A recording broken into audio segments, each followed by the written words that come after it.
జీవజలముగా నిలిచావని, జలనిధిగా నాలో ఉన్నావని,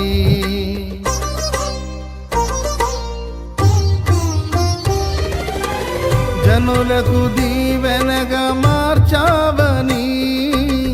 జగతిలో సాక్షిగా ఉంచావని, ఉత్సాహగానమునే పాడనా, ఉత్సాహగా